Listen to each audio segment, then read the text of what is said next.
విజయ్ ప్రసాద్ రెడ్డి గారి మరిన్ని video updates కొరకు మా YouTube channel I for God మినిస్ట్రీస్ని సబ్స్క్రైబ్ చేసుకోండి, బెల్ బటన్ క్లిక్ చేయండి.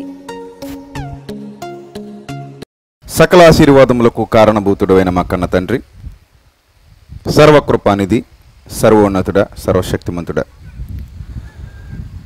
తండ్రి, మీ పిల్లలుగా మీ మాటలు ఆలోచించడానికి మమ్మల్ని అందరినీ ప్రేమించి సజీవుల లెక్కలో ఉంచి తండ్రి, ఈ విధంగా మరొక్కసారి ఈ ప్రాంతంలో మీ పిల్లల మధ్య విలువైన మీ జ్ఞాన సంగతులు వినడానికి మీరు మాకు ఇచ్చినటువంటి అద్భుతమైన అమూల్యమైన ఈ అవకాశాన్ని బట్టి హృదయపూర్వకంగా కృతజ్ఞతాస్తుతులు చెల్లించుకుంటున్నాం తండ్రి. ప్రభువా, మీ పిల్లలు విత్తబడుతున్న వాక్యాన్ని శ్రద్ధగా విని భయభక్తులు కలిగి వాటిని నేర్చుకుని తమ జీవిత కాలంలో వాటిని అభ్యసించినట్లు, ముఖ్యంగా మీ కృపకు పాత్రులగునట్లు సహాయం చేయమని క్రీస్తు నామంలో ఈ ప్రార్థన మనవులు అడిగి వేడుకొనుచున్నాం మా కన్న తండ్రి, ఆమేన్.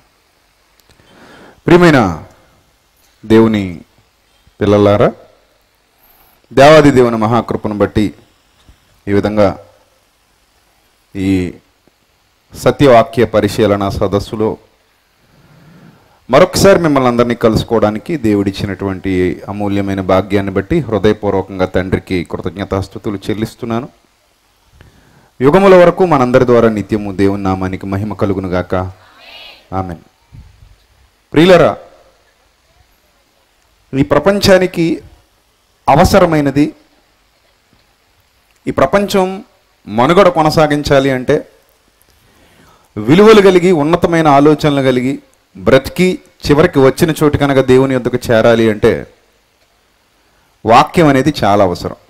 మరి ముఖ్యంగా ఈ దుర్దినాలలో ప్రపంచం అత్యంత వేగంగా శరవేగంగా నాశనానికి పరుగులు తీస్తున్నటువంటి ఈ భయంకరమైనటువంటి దినాలలో దేవుని వాక్యం కరువైపోతే మనుషులు దేవుని దగ్గరకు వెళ్ళడం అనేది అసాధ్యంగా మారిపోతుంది.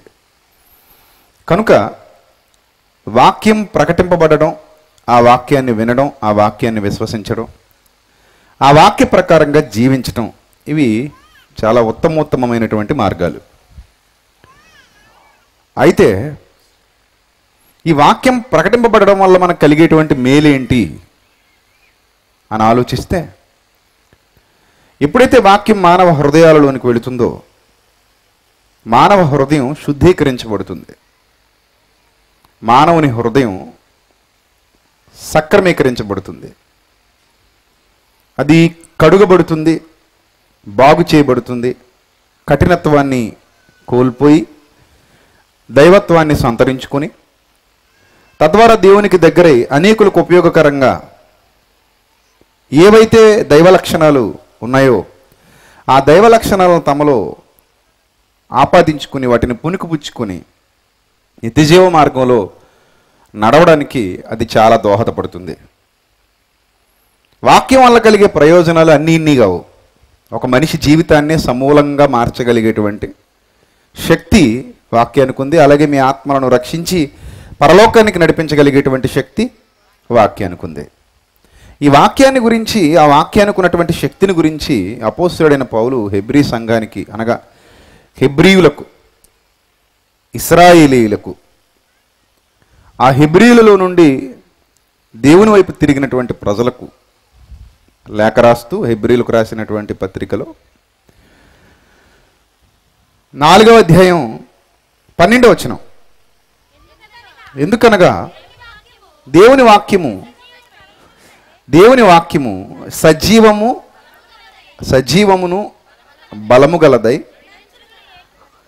రెండంచులు గల ఎటువంటి ఖడ్గము కంటేను, ఎటువంటి ఎంత షార్ప్గా ఉన్న ఖడ్గం అయినా సరే, అది ఆకురాయమే చెక్కిందా, లేకపోతే వజ్రంతో చెక్కిందా, మిషన్తో చెక్కిందా, ఏ విధంగా పదును పెట్టారు, కాల్చి పెట్టారా,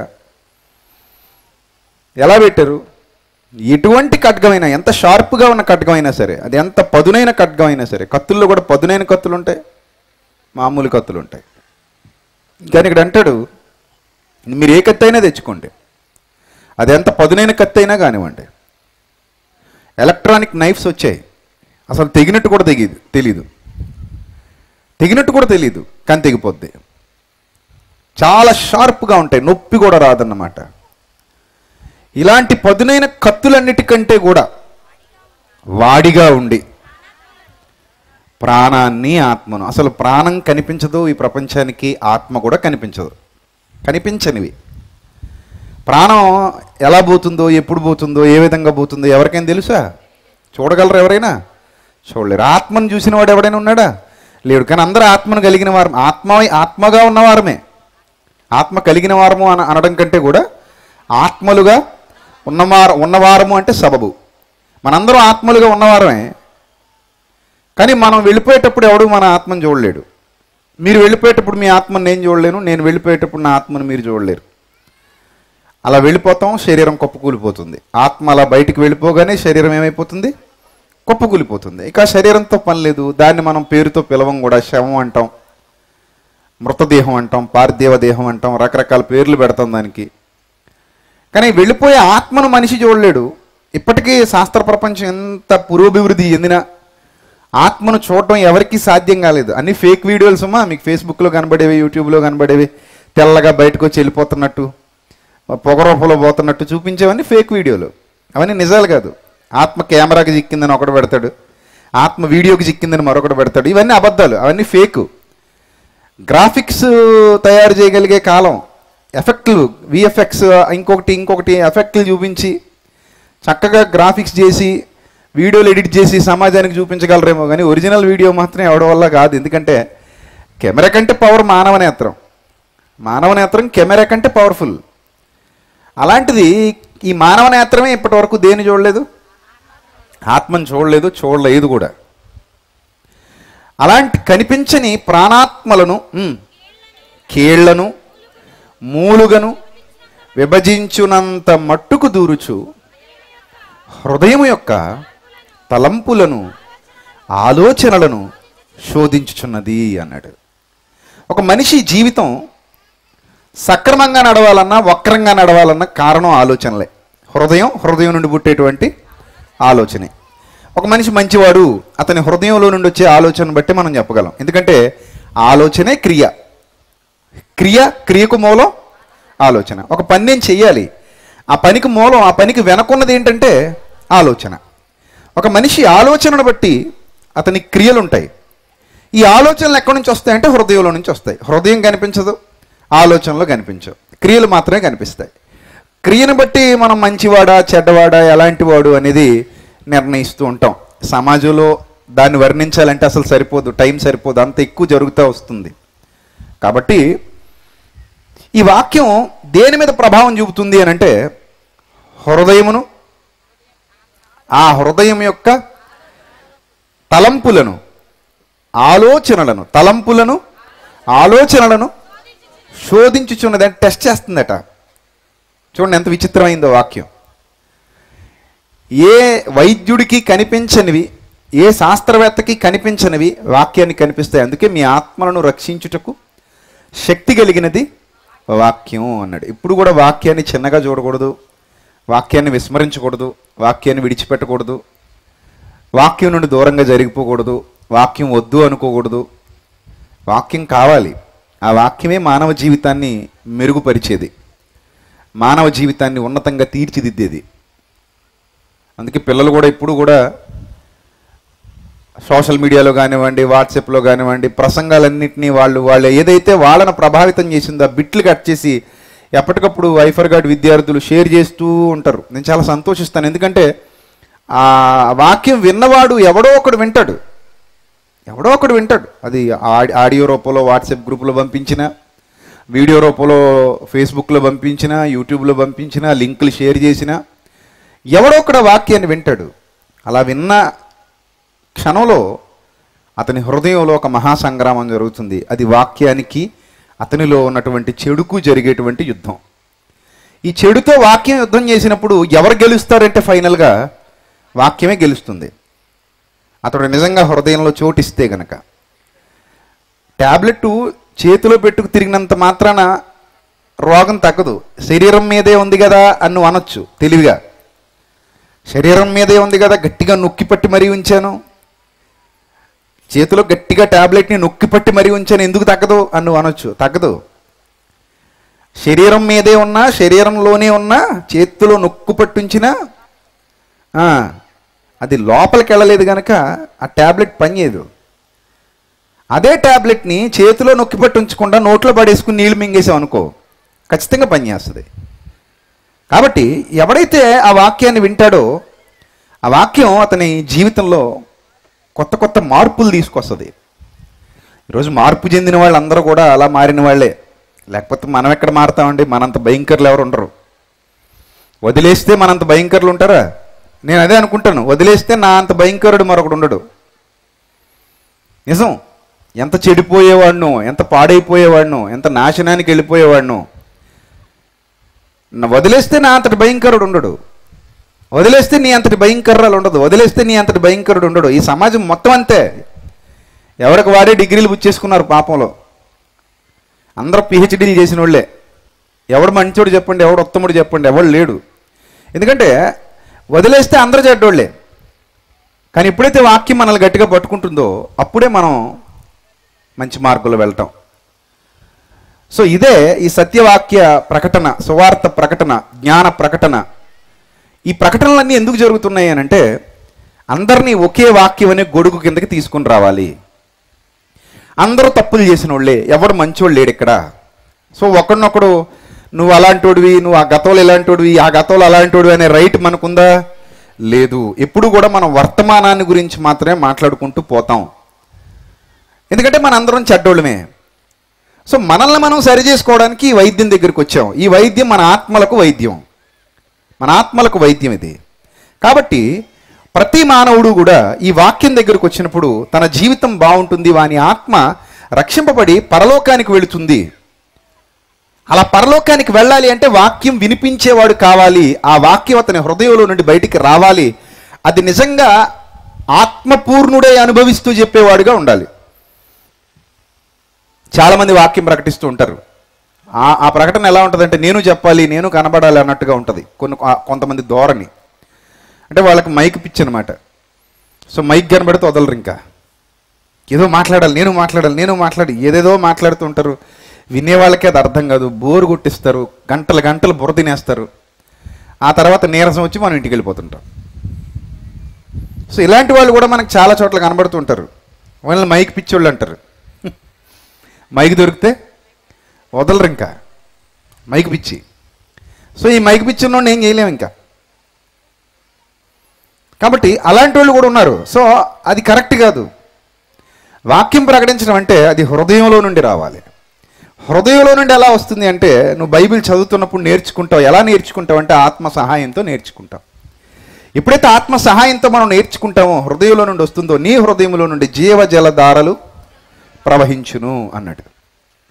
అతని కడుపులో నుండి జీవజలములు పారును, జీవజల ధారలు ఉబుకి వచ్చును, జీవజల నదులు ప్రవహించును. అలా దేవుని వాక్యం ఎప్పుడైతే మానవ హృదయంలో నుండి అనేకుల్ని తడపటానికి బయలుదేరి వెళుతూ ఉందో వాళ్ళ జీవితాల్లో గొప్ప గొప్ప మార్పులు సంభవిస్తాయి. చెప్తున్నాను కదా, ట్యాబ్లెట్ చేతిలో పెట్టుకున్నవాడు ఎప్పటికీ మారడు. నొక్కు పెట్టినవాడు అదే ట్యాబ్లెట్ని మింగినవాడు మాత్రం మారిపోతాడు. ఆ రెండే తేడాలు. ట్యాబ్లెట్ ఉంది కదండి అంటే కాదు విషయం. ట్యాబ్లెట్ చేత్తో పట్టుకున్నంతకాలం మన జీవితంలో ఎలాంటి మార్పు రాదు. మింగాలి, లోపల పడాలి అది. అందుకే లోపల నాటబడి అంటాడు యాకోబు పత్రికలో. ఈ లోపల నాటబడి మీ ఆత్మలను రక్షించుటకు శక్తి కలిగిన వాక్యమును సాత్వికముతో అంగీకరించండి అంటాడు. 1:21 యాకోబు పత్రిక. లోపల నాటబడాలి. ఎప్పుడైతే లోపల నాటబడుతుందో ఆటోమేటిక్గా మన ఆత్మీయ జీవితంలో చాలా చాలా చాలా మార్పులు కనబడతాయి. గతానికి ఇప్పటికీ ఇంకా ప్రకృతిలో ఉన్న ఒక అద్భుతమైన మార్పు ఏంటంటే మారడం. ప్రకృతిలో ఉన్నదే నియమమే మారడం. ప్రకృతి ఎప్పుడు ఒకేలా ఉండదు, మారుతూ ఉంటుంది. చూడండి, ఏ వస్తువుని చూసినా ఏదో మార్పు కనబడుతూ ఉంటుంది. సో మానవ జీవితం కూడా మారాలి. ప్రతిరోజు కాలానుగుణంగా మనల్ని మనం మరింత మంచిగా, మరింత ఉన్నతంగా, మరింత గొప్పగా, మరింత జ్ఞానయుక్తంగా, మరింత ఫలభరితంగా మారుతూ ముందుకు పోతుంటేనే మానవ జీవితం చూడముచ్చటగా ఉంటుంది. ఏం మార్చుకోవాలి, ఎలా మార్చుకోవాలి, ఎంత మార్చుకోవాలి అనేది బైబిల్ మనకు నిత్యం సెలవిస్తూ ఉంటుంది. అందుకే బైబిల్ దగ్గర మనం నిత్య విద్యార్థులం, బైబిల్ మనకు నిత్య గురువు. అప్పుడు మనం పాఠాలు నేర్చుకుంటూ బ్రతుకును మార్చుకుంటూ ఈ లోకంలో ముందుకు కదులుతూ ఉంటాం. అందుకే నేను సెకండ్ ఆల్బంలో ఒక లైన్ రాశాను ఒక పాటలో, ఈ లోకమందు నీవు బాటసారిరా, ఇది పాఠాలు నేర్చుకునే పాఠశాలరా అని. నిజం, ఈ లోకమందు మనం బాటసారులం.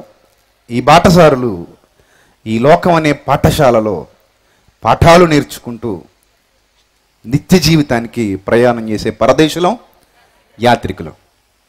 కాబట్టి ప్రియులరా, మానవ జీవితం బాగుండాలి, మానవ జీవితం అందంగా ఉండాలి, మానవ జీవితం సంతోషభరితంగా సాగాలి అంటే మనం ఏం సంపాదించుకోవాలి, ఏమి నేర్చుకోవాలి, ఎలా నేర్చుకోవాలి అనేది బైబిల్లోనే ఉంటుంది. ఇక్కడ ఒక విచిత్రమైన చరిత్ర మీకు చూపిస్తాను. నేర్పించేవాడు ఒకడు ఉన్నాడు, నేర్చుకోవాలని ఒకటి కనిపించింది. ఈ నేర్పించేవాడిని నేర్చుకోవాలనుకునేవాడు పిలువనంపించాడు.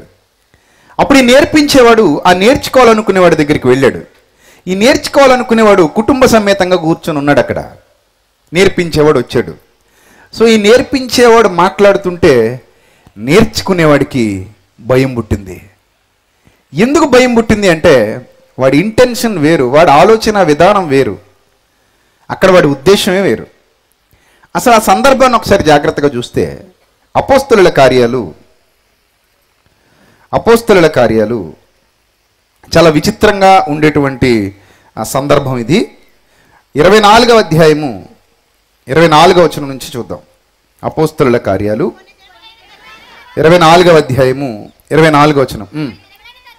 కొన్ని దినములైన తర్వాత ఫేలిక్స్ యూదురాలైన ద్రుసిల్లా అను తన భార్యతో కూడా వచ్చి పౌలును పిలిపించి, ఒక అన్యజనుడు ఒక యూదురాలిని వివాహం చేసుకున్నాడు. యూదురాలిని అన్యజనుడు వివాహం చేసుకున్నాడు. ధర్మశాస్త్ర ప్రకారంగా అన్యజనులకు యూదుల పిల్లల్ని ఇవ్వకూడదు, కానీ అప్పటికే ధర్మశాస్త్రాన్ని మంటగలిపేశారు యూదులు. ఎవడు పాటించట్లా. అప్పటికే యూదులంతా ఏమైపోయారంటే సంకరాలు అయిపోయారు, అంటే ఎవరెవరితోనో కలిసిపోయారు. ఇంకా వాళ్ళంతా మిక్స్డ్ పీపుల్ అయిపోయారు అనమాట. ప్రారంభ శతాబ్దం నాటికే యూదులు తమ ఉనికిని కోల్పోతూ వస్తున్నారు. అంటే ఇశ్రాయేలీలు ఆ గోత్రాల్లో ఎవరిదే గోత్రమో తెలియని పరిస్థితి అనమాట. ఇంక యూద జాతి ఒకటే కొంచెం కట్టుదిట్టంగా మిగిలింది ఆ 12 గోత్రాల్లో. ఇప్పుడు అది లేదు. మీరు అనుకోవచ్చు ఇశ్రాయేల్లో ఉన్నారు కదండి అని, అవన్నీ మిక్స్డ్ వెజిటబుల్స్ అనమాట. అర్థమైందా? ఇప్పుడు అసలు ఆ పట్టింపు లేదు, ఆ పని లేదు. ఇప్పుడు క్రైస్తవుడే ముఖ్యం దేవునికి. ఏ దేశంలో ఉన్నా, ఏ జాతి వాడైనా, ఏ మతం వాడైనా, ఏ ప్రాంతం వాడైనా, ఏ వర్గం వాడైనా, నల్లోడైనా తెల్లోడైనా క్రైస్తవుడే దేవునికి ముఖ్యం, యూదులు కాదు. చాలామంది ఇంకా ఇప్పటికీ యూదులు, ఇజ్రాయేలీలు అది ఇదని మాట్లాడుతూ ఉంటారు. వాళ్ళని కొంచెం పక్కన పెట్టండి, ఎందుకంటే వాళ్ళకి బైబిల్ మీద సరైన అవగాహన లేదు. అవగాహన లేక ఏదేదో మాట్లాడుతూ ఉంటారు. కాబట్టి ఈ యూదురాలు ఫేలిక్స్ అనే ఒక అన్యజనుడిని పెళ్లి చేసుకుంది. ఈ ఫేలిక్స్ తన భార్యతో కూడా వచ్చి పౌలును పిలిపించాడట.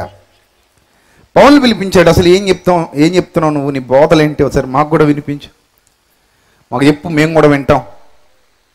నువ్వేం బోధిస్తావు, నువ్వు బోధకుడు అట కదా, నువ్వు మంచి ప్రసంగికుడు అట కదా, ముఖ్య ప్రసంగికుడు అట కదా, సరే వచ్చి ఆ ప్రసంగం మీద మాకు కూడా వినిపించు, మేము నేర్చుకుంటాం అని పిలిపించాడు. అప్పుడు అతడు ఏం మొదలుపెట్టాడంటే క్రీస్తు యేసునందలి విశ్వాసాన్ని గూర్చి అతడు బోధించగా విన్నాడు. క్రీస్తు యేసునందలి విశ్వాసాన్ని గురించి బోధించాడు. ఈ క్రీస్తు యేసునందలి విశ్వాసం, ఎలా విశ్వసించాలి క్రీస్తుని, ఎందుకు విశ్వసించాలి, ఓ ఫేలిక్సు నువ్వేం చేశావు, నువ్వెంతటి పాపాత్ముడివి, నీ పాపాలకి రాబోయే జీతం ఏంటి, నువ్వేమైపోబోతున్నావు మరణానంతరం, నీ జీవితం ఏమైపోబోతుంది, ఎవరు ఈ భూమి మీద మానవుల్ని రక్షించడానికి భూమి మీదకు అడుగు పెట్టాడు, ఎవరు మానవులందరి పాపాల కొరకు తన పవిత్ర రక్తాన్ని చిందించాడు, దేవుడు ఎవరిని లోకానికి పంపించాడు, ఎవరి ద్వారా రక్షణ ఉంది, ఎవరి ద్వారా పాపక్షమాపణ ఉంది, మనిషి ఎలా మారాలి, మనిషి ఆలోచనలు ఎలా మారాలి, ఇవన్నీ కూడా చెప్పడం మొదలుపెట్టాడు. టక్ టక్ టక్ టక్ అని చెప్తున్నాడు కూర్చోబెట్టి. చెబుతుంటే అప్పుడతడు నీతిని గూర్చి, ఆశానిగ్రహాన్ని గురించి, రాబోయే విమర్శను గురించి ప్రసంగించుచుండగా, ఏమేం ప్రసంగాలు చేశాడట, నీతిని గురించి ఒక ప్రసంగం చేశాడు, ఆశానిగ్రహం గురించి మరో ప్రసంగం చేశాడు, రాబోయే విమర్శను గురించి ప్రసంగం చేశాడు. ఆ ప్రసంగంలో ఈ అంశాలన్నీ వస్తున్నాయి. నెంబర్ 1, నీతి. నీతి మానవుల్లో ఎక్కడా లేదు. ఏ మానవుడు నీతిమంతుడు కాడు. నీతిమంతుడు లేడు, ఒక్కడును లేడు. ప్రతి మానవుడు పాపము చేసి దేవుడు అనుగ్రహించు మహిమను పొందలేకపోయాడు. ఇప్పుడు ఈ నీతి ఉచితంగా రావాలి మనకి. అది ఎవరి ద్వారా వస్తుంది అంటే క్రీస్తు యేసునందలి విశ్వాసం మూలమైన నీతి. అంతేగాని మన స్వనీతి మురికి కొట్ట వల్లే కనబడుతుంది, అది పనికిరాదు. నేను స్వనీతి పరుణ్ణి, నేను నీతిమంతుణ్ణి, నేను ఈ విధంగా నీతిమంతుడిని, ఇంకో విధంగా నీతిమంతుడిని అనుకుంటే అది మన అజ్ఞానం. ఎందుకంటే ఏ మానవుడు భూమి మీద నీతిమంతుడు కాదు. ఒకడు కొంచెం ఎక్కువ పాపాలు చేసి ఉంటాడు, మరొకడు మనకి కొన్ని తక్కువ పాపాలు చేసి ఉంటాడు. కానీ మొత్తం మీద అందరూ పాపాలు చేసిన వాళ్ళే. నువ్వు పాపివి అని వేలెత్తి చూపించే అధికారం మనలో ఎవరికి లేకుండా పోయింది. ఎందుకంటే మనము పాపులమే. నేను నల్ల చొక్క వేసుకుని నువ్వు నల్ల చొక్క వేసుకున్నావు అనకూడదు. ఎందుకంటే నేను వేసుకున్నది ఏ చొక్క? నల్ల చొక్కే. సో నువ్వు వేసుకున్నది నల్ల చొక్కే. అందరికీ నల్ల చొక్క ఉంది అంటే అందరూ నీ చీకట్లో నుంచి వచ్చిన వారే. అంటే కొంతమంది ఎక్కువ చీకట్లో ఉన్నారు, కొంతమంది తక్కువ చీకట్లో ఉన్నారు. దేవుని దృష్టికి మాత్రం అందరూ చీకట్లోని వారే. ఎక్కువ తక్కువ అనేది అది వేరే విషయం, అది తెలియదు కూడా. ఎందుకంటే ఒకటి హృదయంలో ఎలాంటి దురాలోచనలు ఉన్నాయో ఎవడో తెలుసండి. ఎవరికి తెలుసు ఒకటి హృదయంలో ఎలాంటి దురాలోచనలు ఉన్నాయో? ఈ సమాజం చాలా భయంకరమైంది సుమా, చాలా క్రూరమైంది, క్రూరాతి క్రూరమైంది. ఒక తల్లి 3 ఏళ్ళు 4 ఏళ్ళు ఉన్న తన చిన్న బిడ్డని ఒక ముసలి తాతకి అప్పగించి, జాగ్రత్తగా చూడు తాత, నేను మళ్ళీ వస్తాను, అందాక పాపం జాగ్రత్తగా చూడని బయటికి వెళ్ళింది. ఏ తల్లి అయినా ముసలి తాతకి ఎందుకు అప్పగించిందంటే వాడు మంచోడని అనుకుని అప్పగిస్తుంది. వాడికి చూస్తే 70-80 ఏళ్ళు ఉంటాయి. అసలు ఈ చిన్న పాపని ఎలా చూస్తాడు 70 ఏళ్ళ ముసలుడు? 4 ఏళ్ల పాపని ఎలా చూస్తాడు? మునిమనవరాల్లా చూస్తాడు. మునిమనవరాలు అయినా 4 ఏళ్ల పాప అంటే ఆ పాపకి ఇంకా కర్మం ఏం తెలియదు కదా. కానీ ఈ కుక్క ఆ పిల్ల మీదే పడ్డాడు. ఎవడైనా ఊహిస్తాడు అసలు? ఎవడు ఊహించడు. తల్లి కూడా వీడిని నమ్మిందంటే ఎందుకు నమ్మింది? ముసలోడు కదా, 70 ఏళ్ల ముసలోడు, వీడేం చేస్తాడు? అయినా వీడికి ఆ ఫీలింగ్స్ ఎందుకుంటే అలా భావమే వీడికి రాదు, అనుమానం కూడా రాదు. అదే 16 ఏళ్ల కుర్రాడుకో 20 ఏళ్ల కుర్రాడుకో 30 ఏళ్ల కుర్రాడుకో పిల్లల్ని అప్పగించాలంటే భయపడవచ్చు. ఎందుకంటే రోజులు బాగలేదు, ఈ వీళ్ళ చేతుల్లో పాపను పెట్టడం ఎందుకు అని అనిపించవచ్చు. కానీ ఈ ముసలి కుక్క ఇలా చేస్తుందని ఎవరు ఊహించరు కదా. సో మానవుడు తన హృదయంలో ఎలాంటి దౌర్భాగ్యకరమైన నీతిమాలిన ఆలోచనలు కలిగి ఉన్నాడో ఎవరికి తెలీదు, మనం పసిగట్టలేము. పైకి అందరూ ఎలా కనబడతారు? నీతిమంతుల్లాగా కనబడతారు. కానీ లోపల ఉన్న ఆలోచన చాలా క్రూరంగా ఉంటుంది. ఆ క్రూరత్వం ఎంత పైశాచికత్వంతో నిండిపోయిందో, అది ఎంత క్రూరంగా ఉందో, అది ఎంత భయానకంగా ఉందో బయటకు వస్తే తప్ప తెలీదు. పైకి అందరు నీతిమంతులు, అందరు నీతి మాటలే మాట్లాడుతుంటారు. పైకి అందరు యథార్థవంతుల్లా కనబడుతుంటారు, పైకి అందరూ గొప్పోళ్ళలా కనబడుతుంటారు. కానీ లోపల మాత్రం వారు క్రూరమైన తోడేళ్ళు. పైకి మాత్రం గొర్రెల్లాగా ఉంటారు, లోపల క్రూరమైన తోడేళ్ళు. అది బయటకు వచ్చినప్పుడు అసలు విషయం అర్థమవుద్ది. అమ్మో వీడు ఇంత క్రూరుడా, ఇంత నీచుడా అని అనిపిస్తుంది. కాబట్టి సమాజాన్ని చూస్తున్నప్పుడు వారికి నీతి లేదు. ఆ నీతి లేదు, నీతిమంతులు కాదు వాళ్ళు. ఆ నీతి రావాలి అంటే మారు మనసు పొందాలి.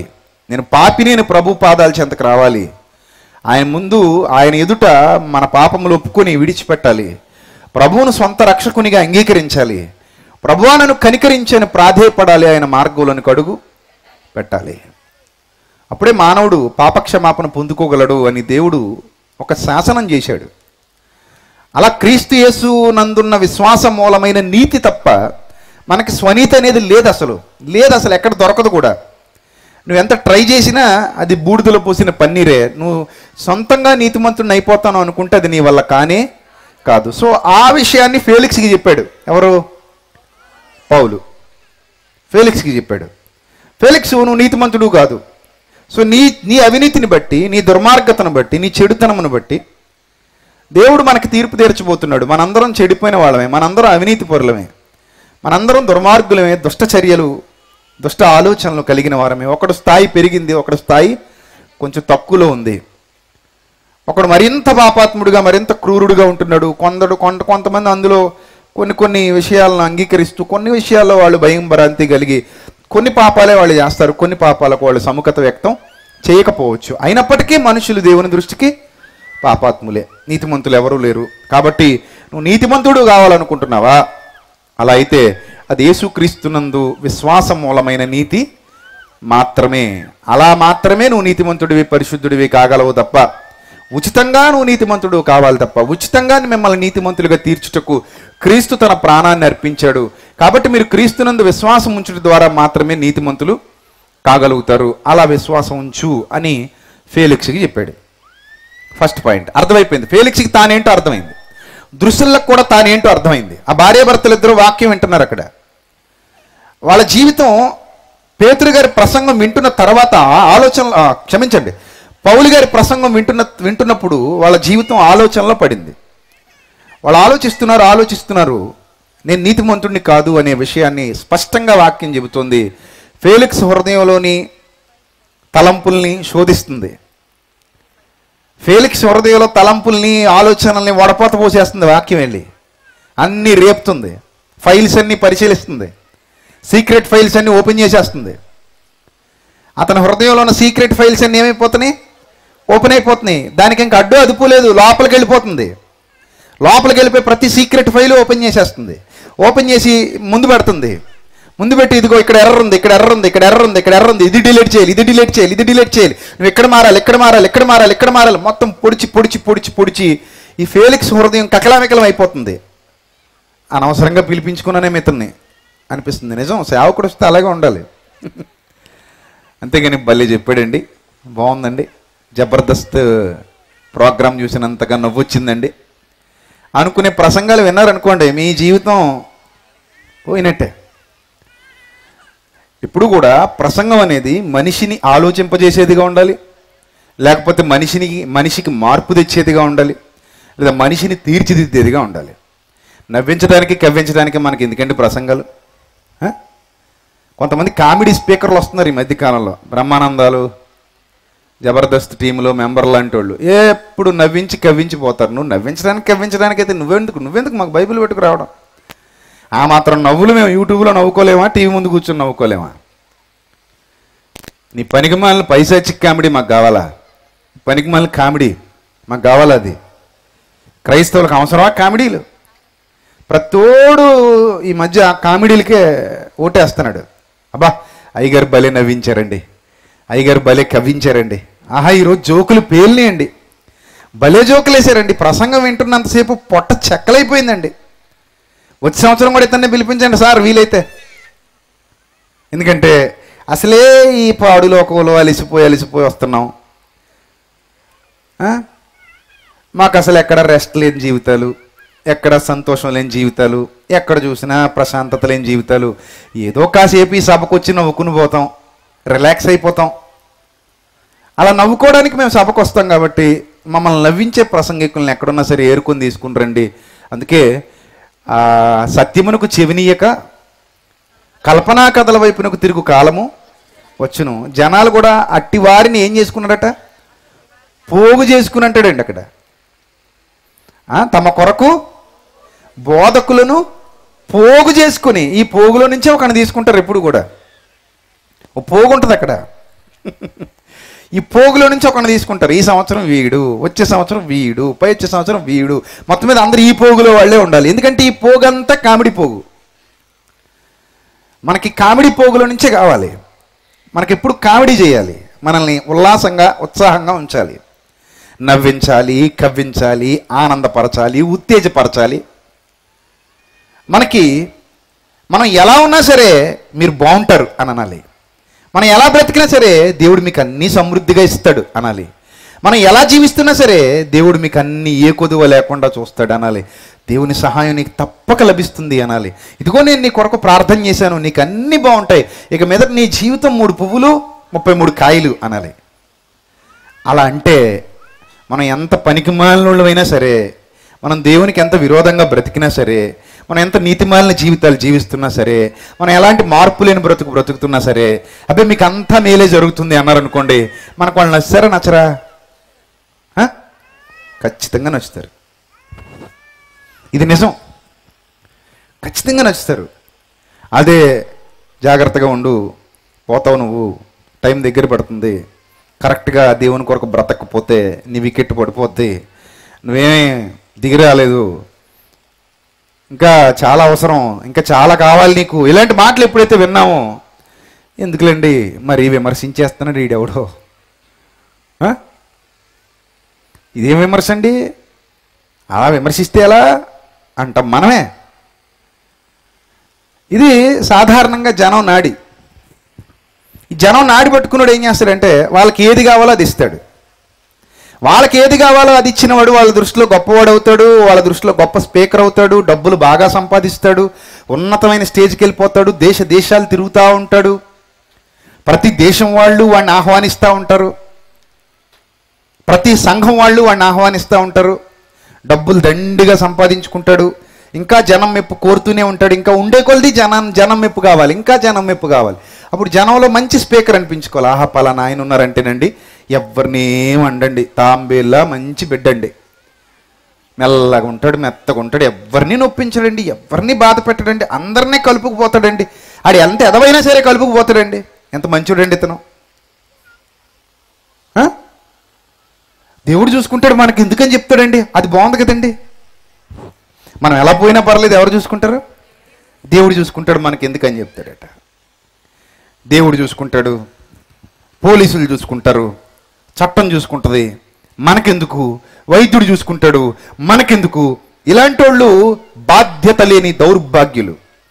రోడ్డు మీద యాక్సిడెంట్ జరుగుతుంది, రక్తంలో కొట్టుమిట్టాడుతూ ఉంటాడు, నువ్వు వెళుతూ ఉంటావు, ఎవడో వైద్యుడు చూసుకుంటాడులేండి, 108 చూసుకుంటుందిలేండి, 108 చూసుకుంటుందిలేండి, వైద్యుడు చూసుకుంటాడులేండి, ఎవడో కూడా హాస్పిటల్లో జాయిన్ చేస్తాడులేండి, మనకెందుకు, మనం పోదాం. అక్కడ నీ భార్య ఉంటే, స్కూల్ నుంచి వస్తున్న నీ బిడ్డే నీకు దారిలో అలా కనబడితే, మీ అన్నయ్యో మీ తమ్ముడో మీ చెల్లో మీ అక్కో మీ కుటుంబంలో ఎవరో అలా ఆ పరిస్థితులు ఉంటే అప్పుడు ఆగిపోతావు.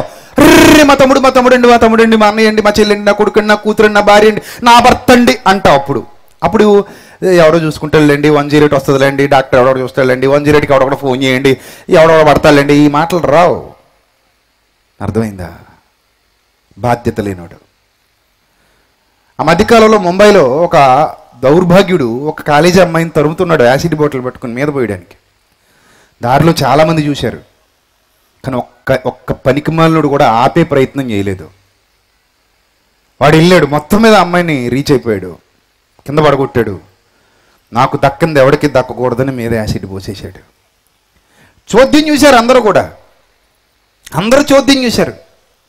ఒక్కడు అంత రద్దీగా ఉన్న ప్రాంతంలో ఒక్క బాధ్యత కలిగిన వాడు కూడా వెళ్ళి అరే తప్పురా ఇది తప్పురా అని అడ్డుకునే ప్రయత్నం చేయలేదు. కానీ అడ్డుకోవాలంటే అది కూతురై ఉండాలి, అడ్డుకోవాలంటే చెల్లెలై ఉండాలి, అడ్డుకోవాలంటే భార్య అయి ఉండాలి, అడ్డుకోవాలంటే అక్కయ్య ఉండాలి, అడ్డుకోవాలంటే అమ్మాయి ఉండాలి, లేకపోతే అడ్డుకోరన్నమాట.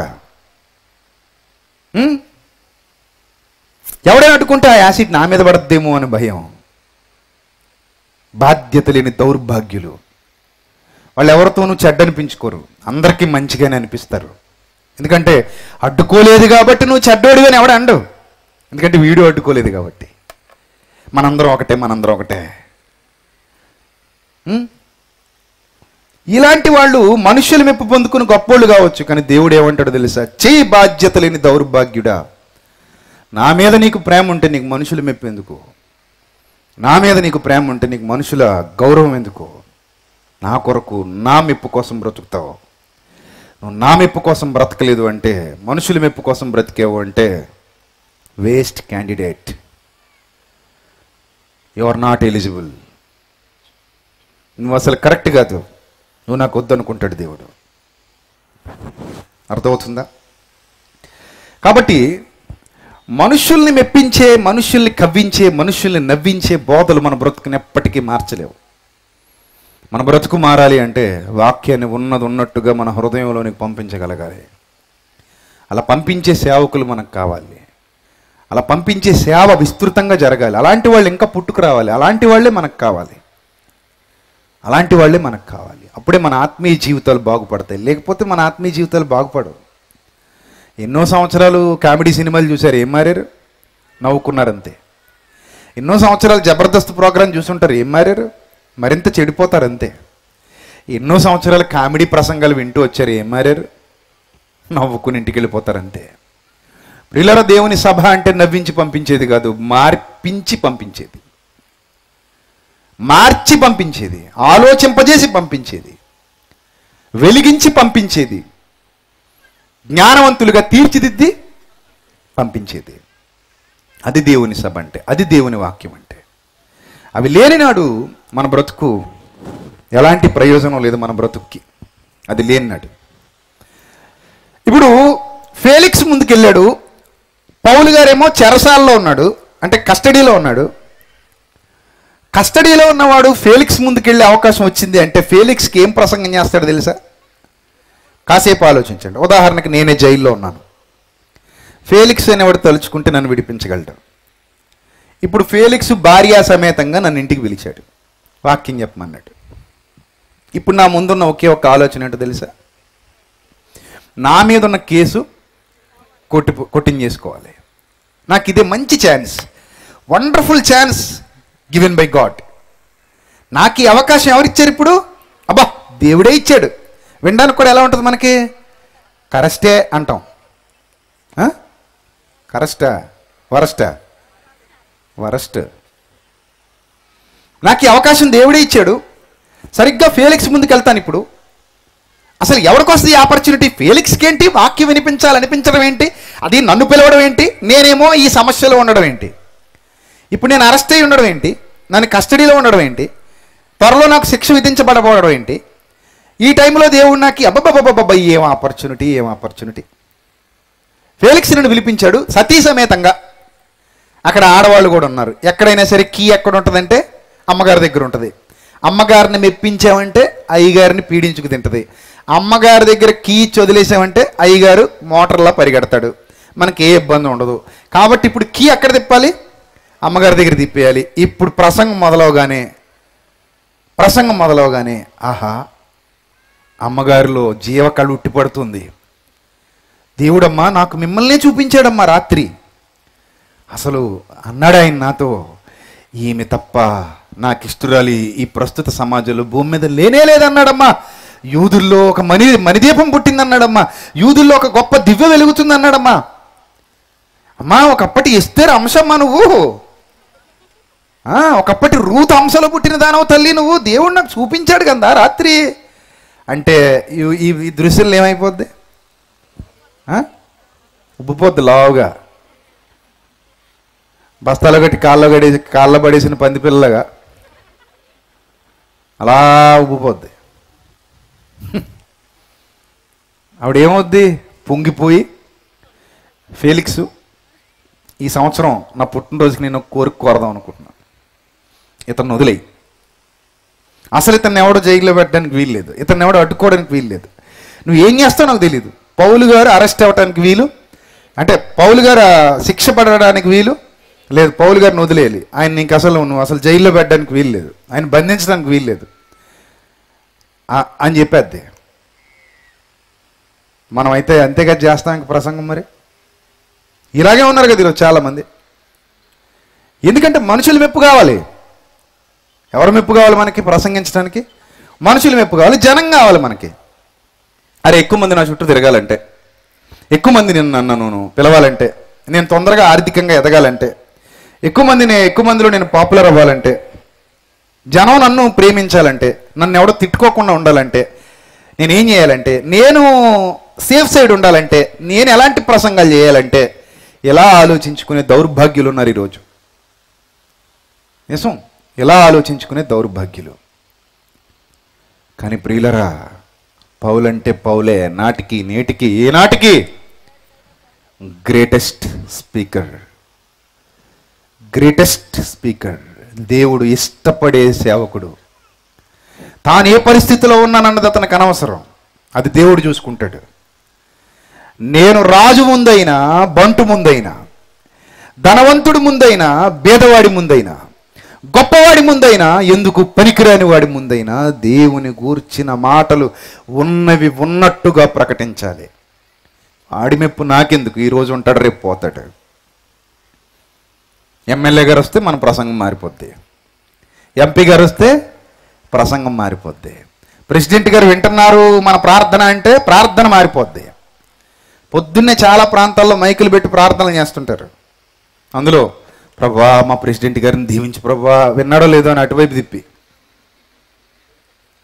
మా వార్డు మెంబర్ గారిని దీవించు ప్రభువా, వాళ్ళ భార్య గారిని దీవించు ప్రభువా, మొన్ననే మనవడు పుట్టాడు ప్రభువా, బుజ్జిగా ఉన్నాడు ప్రభువా, వాడిని కూడా దీవించు ప్రభువా. ఎక్కడ కీ ఉందో అది తిప్పుదామని చూస్తాం. ఏ కీ తిప్పితే మనకి ఏం బాగుంటుంది, ఏ కీ తిప్పితే మనకి ఎలా పాజిటివ్గా ఉంటుంది, ఏ కీ తిప్పితే మనకు వాళ్ళు సపోర్టివ్గా ఉంటారు, ఏ కీ తిప్పితే మనం అనుకున్నవన్నీ నెరవేరుతాయి, మన కోరికలు తీరుతాయి, వాళ్ళు మన వశం అవుతారు, వాళ్ళ మెప్పు మనం పొందుకోగలం. సో ఆ కీల గురించి ట్రై చేస్తుంటాం. దేవుడు పైనుండి చూస్తుంటాడు, ఒక దరిద్రుడా నా దగ్గర ఉందిరా అసలుకి, నీకి నేను తిప్పుతాను ఇప్పుడు అంటాడు. అసలుకి ఆయన దగ్గర ఉంది, అది వదిలేసి మనం ఎక్కడ ఏ కీ తిప్పితే ఎవడు మనకు వర్కౌట్ అవుద్దా అని ఆలోచిస్తూ ఎవరిని మెప్పించాలా, ఎవరిని కవ్వించాలా, ఎవరిని ఒప్పించాలా, ఎవరిని సంతోషపరచాలా, ఎవరిని ఆనందపరచాలా అని అనుకుంటూ ఉంటాం. కానీ పౌలు అంటే పౌలేనండి.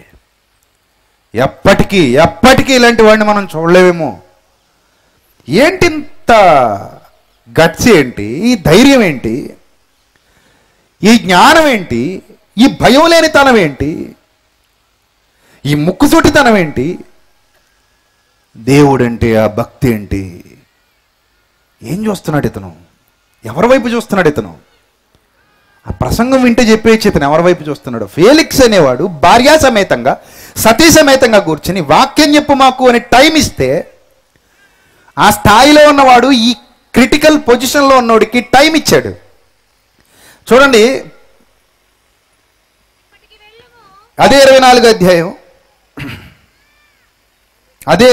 అధ్యాయం మొదటి వచనం. 5 దినములైన తర్వాత ప్రధాన యాజకుడైన అననీయ కొందరు పెద్దలు తిర్తుల్లోని ఒక న్యాయవాది అంటే లాయరు కైసరియకు వచ్చి పౌలు మీద తెచ్చిన ఫిర్యాదు అధిపతికి తెలియజేసిరి.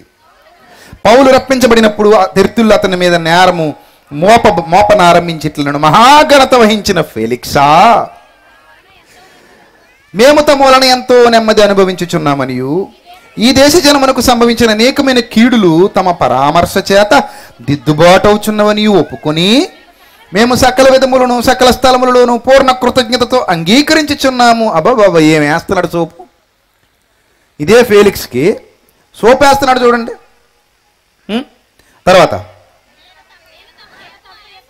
నేను తమకి ఎక్కువ ఆయాసం కలగజేయకుండా మాట్లాడితే ఆయాసం వచ్చేది అడికే. ఇది మాట్లాడుతుంటే వింటే అవతలడికి ఏమొచ్చేది? ఆయాసం వస్తుందా? పరిగెడుతున్నాడా ఏమైనా? లేదు, సోపు. ఈ తెర్తిల్ అనేవాడు న్యాయవాది ఏమేస్తున్నాడు? ఈ లాయరు సోపు వేస్తున్నాడు. ఎవరికి? ఫేలిక్స్కి. ఎవరిని ముందు పెట్టుకొని? పౌల్ని ముందు పెట్టుకుని. ఇవన్నీ పౌలుకి తెలుసు. ఏయ్ సోపేయ్. సార్ నా మాటలు వింటుంటే, మాట్లాడుతున్న నీడికి రావాలా ఆయాసం? వింటున్నాడు. ఇప్పుడు మాట్లాడుతుంటే నాకు రావాలా ఆయాసం? మీకు రావాలా? నాకే కదా రావాలి, మీకేంటి? కందిపప్పులో బాగానే కూర్చున్నారు కదా, చక్కగా ఉన్నారు, వింటారు, పోతారు. మనకి వినేవాడికి ఎప్పుడు ఆయాసం రాదు, చెప్పేవాడికి వస్తుంది ఆయాసం వస్తే, అంతే కదా. ఇప్పుడు ఈడంటాడు కదా ఫేలిక్స్ ముందు, తమరిని ఎక్కువ ఆయాసం కలిగి చేయకుండా నేను క్లుప్తంగా చెప్పుకునే దానిని తమరు ఎప్పటి వలె శాంతంగా వినాలని వీడు కొంచెం బాబ్బా ఏమి వేస్తున్నాడండి సోపు. బాగా చమత్కారంగా మాట్లాడడం తెలిసినోడు అనమాట ఈ తెర్తిల్ అనే న్యాయవాది. ఎలా మాట్లాడితే వాడు మన వశం అవుతాడు, ఎలా మాట్లాడితే మన మాట వింటాడు, మనం ఎలా మాట్లాడాలి, ఇప్పుడు ఎలా తెలివిగా వాడిని బొట్టలో పడేయాలి. ఎందుకంటే మహాఘనత వహించిన ఫేలిక్సా, మేము మీ వల్ల ఎంతో నెమ్మది అనుభవిస్తున్నాం. ఈ దేశ జనం మొత్తం అనేకమైన కీడులు సంభవించినప్పుడు అబ్బా మీ తెలివితేటలతో మీ పరామర్శతో అవి దిద్దుబాటు చేసేసారు. అమ్మో ఈ శక్తి మీకు తప్ప మరల ప్రపంచంలో ఎవరికి లేదు, అంత టాలెంటెడ్ పర్సన్ మీరు చాలా తెలివైన వారు ఫేలిక్సా మీరు. నేను మీకు ఎక్కువ ఆయాసం కలగజేయకుండా క్లుప్తంగా చెప్పేస్తానని లైన్లో పెట్టేశాడు. అప్పుడు 5వ వచనంలో అంటున్నాడు, అతన్ని బాగా పొగిడేసి ఇప్పుడు పౌలు గారిని ఎదురుగుండా నిలబెట్టి, ఈ మనుష్యుడు పీడ. ఎవరు? పేడంటే అర్థం తెలుసా మీకు? పేడంటే తెగులు. పేడంటే ఏంటి? పీడ లాంటి వాడు అంటే బాధించేవాడు. ఈ మనుష్యుడు పీడ వంటివాడు లేదా చీడ వంటివాడు. ఏమండి? బాధించేవాడు, చెడ్డవాడు, భూలోకమందున్న సకలమైన యూదులను కలహమునకు రేపువాడు. సకలమైన యూదులకి ఏం పెడతాడు? కలహం పెడతాడు. ఎప్పుడు మా యూదుల్ని ప్రశాంతంగా ఉండనివ్వడండి. వచ్చి ఆడి తప్పు అంటాడు, ఈడి తప్పు అంటాడు, ఆ ప్రధాన యాజకుడు ఇలా అంటాడు, ఈ ప్రధాన యాజకుడు ఇలా అంటాడు, వాడిని విమర్శిస్తాడు, వీడిని విమర్శిస్తాడు, మాలో మాకే గొడవలు పెడుతున్నాడండి వీడు. ఎవరు? పౌలు. మాలో మాకు ఏం పెడుతున్నాడు? కలహాలు పెడతాడండి. ప్రశాంతంగా ఉండడండి. ఏదో ఎవడో చెప్పుకుంటాడు, ఇతను ప్రశాంతంగా ఇతను ఏదో చెప్పుకోవచ్చు కదా, ఆడి తప్పు ఈడి తప్పు అంటావే, నువ్వేనా నీతిమంతుడువా, నువ్వేనా గొప్పోడువా, ఈ టైప్ అనమాట. అప్పుడు ఇప్పుడు ఎప్పుడు ఒకటే, జనం నాడే ఇప్పుడు అంతే. ఈ మనుష్యుడు పీడలాంటోడండి. భూలోకమందున సకలమైన యూదుల్ని కలహానికి రేపుతున్నాడండి, గొడవలకు రేపుతున్నాడండి. నజరేయుల మతభేదములకు నాయకుడండి. ఎప్పుడు మతభేదాలేనండి వీడు, ఎప్పుడు మతభేదాలే. అది తప్పు అంటాడు, ఇది తప్పు అంటాడు, ఇది వాక్యానుసారం కాదంటాడు, అది వాక్యానుసారం కాదంటాడు, ఆడి చేసే తప్పు అంటాడు, ఈడి చేసే తప్పు అంటాడు, వాడిని విమర్శిస్తాడు, వీడిని విమర్శిస్తాడు. ఎప్పుడు ఈ విమర్శకుడికి ఇంకా వేరే పని ఉండదండి. దేవుడు చూసుకుంటాడు కదండి, వీడికి ఎందుకండి? అంతే కదా మరి. కరెక్టేనా? అది పౌలు తప్పే అయితే. పౌలు తప్పే, వినే వాళ్ళందరికీ పౌలు తప్పే. కానీ దేవుని దృష్టిలో పౌలు ఒక పోరాట యోధుడు. పౌలు ఒక కమిట్మెంట్ కలిగిన వ్యక్తి. వాక్యం కోసం చావడానికైనా సిద్ధపడేటువంటి వ్యక్తిత్వం. ఎందుకంటే మందు మార్చితే రోగం తగ్గదు సరికదా, మరింత పెరిగిపోతుంది. అది వ్యక్తిగతమైన నేరాల కోసం చేసే పోరాటం కాదు, సామూహిక నేరం కోసం చేసేటువంటి పోరాటం. నువ్వు తాగిపడిపోతున్నావు అని పౌలు విమర్శించట్లేదు, నువ్వేదో వ్యభిచారం చేస్తున్నావు నువ్వు అని పౌలు విమర్శించట్లేదు, నువ్వు ఇలా చేస్తున్నావు అలా చేస్తున్నావు అని ఏ ఒక్కడి వ్యక్తిగతమైన తప్పుల గురించి పౌలు మాట్లాడట్లేదు. పౌలు అక్కడ మాట్లాడేది వాక్యానుసారమైన తప్పుల గురించి. నువ్వు వాక్యాన్ని వక్రీకరిస్తున్నావు, నువ్వు జనాన్ని తప్పుదారి పట్టిస్తున్నావు, నీకు నువ్వు పాడైపోవడం కాదు, ఇది సమాజాన్ని పాడు చేయడం, ఇది తప్పు. దేవుని వాక్యం అలా చెప్పట్లేదు. దేవుని వాక్యం వేరుగా ఉంది, నువ్వు వేరుగా వెళుతున్నావు, ఇలా నువ్వు జనాన్ని తప్పుదారి పట్టిస్తున్నావు, ఇది తప్పు. అంతేగాని నువ్వు సిగరెట్ కాల్చావు, నువ్వు మందు తాగావు, నువ్వు చుట్టగాల్చావు, నువ్వు వ్యభిచరించావు అని ఎవడి గురించి మాట్లాడత పౌలుకు లేదు. ఎందుకంటే అవన్నిటికీ శిక్ష వాడే అనుభవిస్తాడు, వాడే దేవుని ఎదుట తీర్పు పొందుకుంటాడు. కానీ వీడు తనతో పాటు 10 మందిని లాక్కుపోయే బోధ వాక్యాన్ని అనుసరించి దేవుణ్ణి అనుసరించి మోసం చేస్తున్నాడంటే మాత్రం ఖచ్చితంగా దాని మీద మాట్లాడాల్సింది. ఎందుకంటే నువ్వు నీది వ్యక్తిగతం కాదది. నీతో పాటు ఒక 100 మందిని గోతులకు తీసుకుపోవడం, నీతో పాటు ఒక 1000 మందిని గోతులకు తీసుకుపోవడం. ఒకడు నా ఇష్టం నేను ట్రైన్ కింద తలపెడతాను అన్నాడు అనుకోండి, మనం పట్టించుకోం, చెప్పాము, వినలేదు, వదిలేసాం.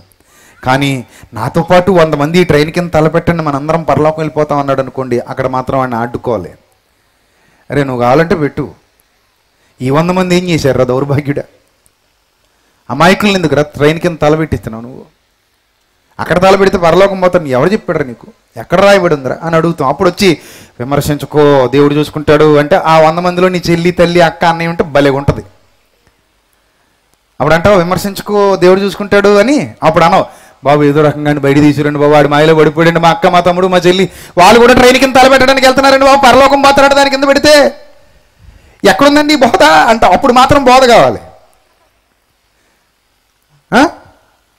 సో పౌలు గారిని అంటున్నాడు కదా, మతభేదమునకు నాయకుడు అంటున్నాడు అంతే మొత్తానికి. ఇటు దేనికి నాయకుడట? మతభేదమునకు నాయకుడు.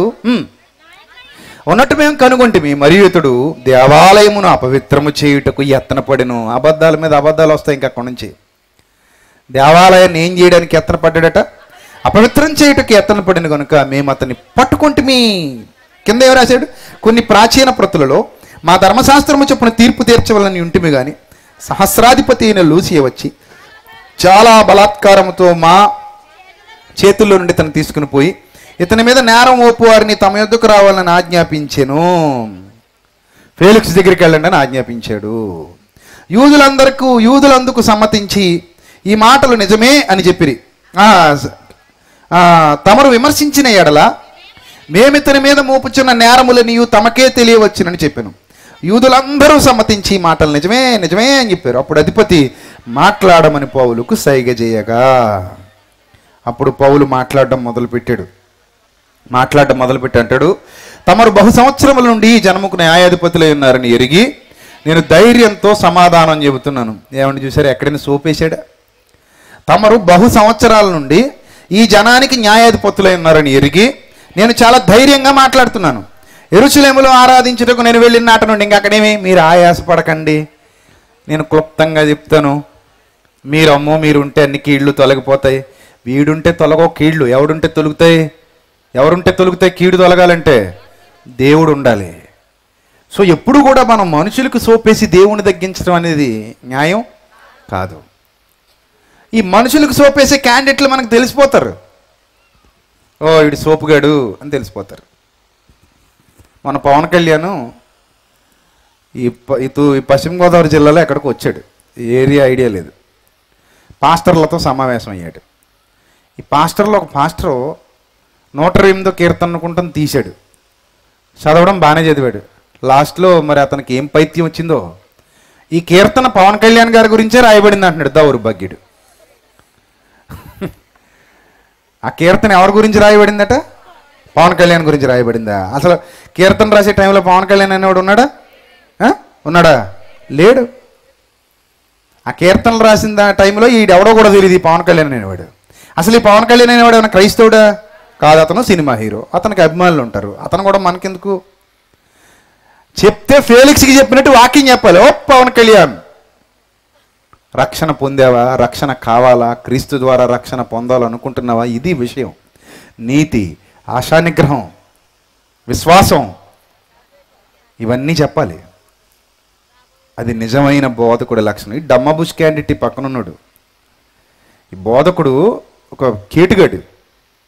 ఓపెన్గా మాట్లాడుతాను, కావాలంటే నా మీద కేసు కూడా వేసుకోవచ్చు. ఈ బోధకుడు కేటుగాడు కాబట్టి, డూప్లికేట్గాడు కాబట్టి ఇలాంటి డూప్లికేట్ మాటలు మాట్లాడాడు.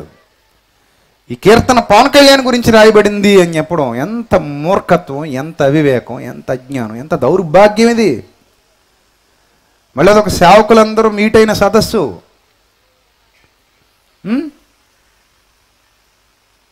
ఇలా ఉన్నాయి పరిస్థితులు. పౌలు మాట్లాడుతున్నాడు చూడండి, ఏమంటున్నాడు? యెరూషలేములో ఆరాధించుటకు నేను వెళ్ళిన నాట నుండి 12 దినములు మాత్రమే అయినదని తమరు విచారించి తెలుసుకొనవచ్చు. దేవాలయంలోనేమి, సమాజ మందిరాల్లోనేమి, పట్టణంలోనే నేను ఎవరితోనూ తర్కించుటేనను, జనులను గుమ్ము కూర్చుటేనను వీళ్ళు చూడలేదు. మరియు వారు ఇప్పుడు నా మీద మోపు నేరాలు తమరికి రుజువుపరచలేరు. ధర్మశాస్త్రమందు, ప్రవక్తల గ్రంథాలు యందు వ్రాయబడి ఉన్నవన్నీ నమ్మి నీతిమంతులకు పునరుద్ధానం కలగబోచున్నదని వీరు నిరీక్షించున్నట్టు నేను కూడా దేవుని యందు నిరీక్షణించి వారు మతభేదమని పేరు పెట్టు ఈ క్రైస్తవ్యం అనే మార్గం చొప్పున నా పితరులు దేవుణ్ణి సేవిస్తున్నానని తమరు ఎదుట ఒప్పుకుంటున్నాను. ఈ విధమున నేను దేవుని ఎడలను మనుషుల ఎడలను ఎల్లప్పుడూ నా మనస్సాక్షి నిర్దోషమైనదిగా ఉండినట్లు అభ్యాసం చేసుకొనిచున్నాను.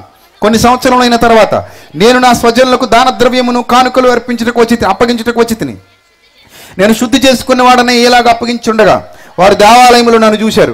నేను గుంపు కూర్చి ఉండలేదు, నా వలన అల్లరి జరగలేదు. ఆసియా నుండి వచ్చిన కొందరు యూదులు ఉన్నారు. నా మీద వారికి ఏమైనా ఉన్న ఎడల వారే తమ సన్నిధికి వచ్చి నా మీద నేరం మోపవలసి ఉండెను.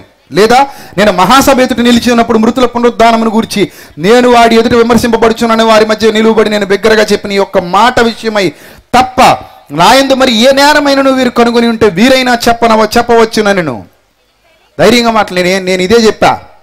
నేను చెప్పింది ఇదే. నేను వాక్యానుసారంగా మాట్లాడా. నేను ఒకవేళ తప్పు చేసి ఉంటే, ఈ విషయంలో నేను నేరస్తుండంటే, నేను నిజంగా శిక్షార్హుండంటే నిరూపించవచ్చు. ధైర్యంగా మాట్లాడాడు. అప్పుడు ఫేలిక్స్ ఈ మార్గమును గురించి బాగుగా ఎరిగిన వాడై సహస్రాధిపతి అయిన లూసియా వచ్చినప్పుడు మీ సంగతి నేను విచారించి తెలుసుకుంటాను చెప్పి విమర్శ నిలుపు చేసెను. మరియు అతని విడిగా కావల్లో ఉంచి అతనికి పరిచారం చేయుటకు అతని స్వజనులలో ఎవరిని ఆటంకపరచకూడదని శతాధిపతికి ఆజ్ఞాపించెను. ఆ తర్వాత పిలిపించాడు. ఇది దాని ముందు జరిగినటువంటి సందర్భం. ఇప్పుడు సిచ్యువేషన్ ఎంత అనుకూలంగా ఉందో చూడండి. ఎవరికి? పౌలుకి. ఈ టైంలో మీ ఆలోచనలు ఎలా ఉంటాయి? అందుకే ఎంత విడమరిచి అట్టిపుండొల్చి నోట్లో పెట్టినట్టు చెప్తున్నా. ఇదే సిచ్యువేషన్ మనకు వస్తే ఇమ్మీడియట్గా మన ఆలోచనలు ఎలా ఉంటాయి? ప్రభువు నా ప్రార్థన అబ్బబ్బబ్బా ఆలకించాడు. సాక్షాత్తు అమ్మగారు అయ్యగారు కూడా ఇంట్లో కూటం పెట్టుకున్నాను పిలిచారు, కారబొందు కూటం. ఇప్పుడు వెళ్తే శుభ్రంగా మనకు అనుకూలంగా తిప్పేసి కీ చదిలేస్తే ఆ తెర్తుళ్ళుగాడు కానీ ఆ వచ్చిన ప్రధాన యాజకులు కానీ యూదులు కానీ అందరూ కొట్టుకుపోతారు. అసలే నేను మాటకారిని, ఎలా అయినా మాట్లాడవచ్చు అని అనుకొని ఆ సమయాన్ని తన కొరకు వాడుకోవచ్చు కదా. ఇవ్వబడిన ఆ సమయాన్ని తన స్వార్థపూరిత ప్రయోజనాల కొరకు వాడుకోవచ్చు. కానీ అక్కడ పౌలు, అక్కడెవరు? పౌలు నిజమైన దేవుని సేవకుడు, నిజమైన దేవుని సేవకుడు. మనుషులు మెప్పొద్దు అనుకున్నాడు. ఫేలిక్స్ అనేవాడిని కూడా ఒక సామాన్యుడిగా చూశాడు. నీకు కూడా దేవుని వాక్యం అవసరం అనుకున్నాడు, నీకు కూడా రక్షణ అవసరం అనుకున్నాడు. నువ్వు కూడా పాపక్షమాపణ పొంది పరలోకానికి వెళ్ళాలంటే దేవుని దయ నీకు కూడా కావాలి అనుకున్నాడు. ఈ టైంలో నేను నీకు వాక్యం చెప్పాలి, ఎందుకంటే నీ హృదయం కూడా చెప్పనలవి కానీ మత్సరంతో నిండుకొని ఉంది. సో అది శుద్ధీకరించబడాలి. నేను నిన్ను ఒక రోగిగా చూస్తున్నాను, నేను ఆత్మలకు వైద్యుణ్ణి. నువ్వు ఎమ్మెల్యే అయితే నాకేంటి, ఎంపీ అయితే నాకేంటి, ముఖ్యమంత్రి అయితే నాకేంటి? ఒక సేవకుడు వస్తున్నాడు మన ఏరియాకే, దారిలో పోస్టర్లు చూశాను. మొన్న మధ్య ముఖ్యమంత్రి గారితో కూర్చున్నాడు. వేసాడు soap. Stephen Paul, PJ Stephen Paul వస్తున్నాడు. జనం బాగా ఎక్కువ వెళ్తారు అతని దగ్గరికి కూడా. సోపు వేసాడు చంద్రబాబు నాయుడికి.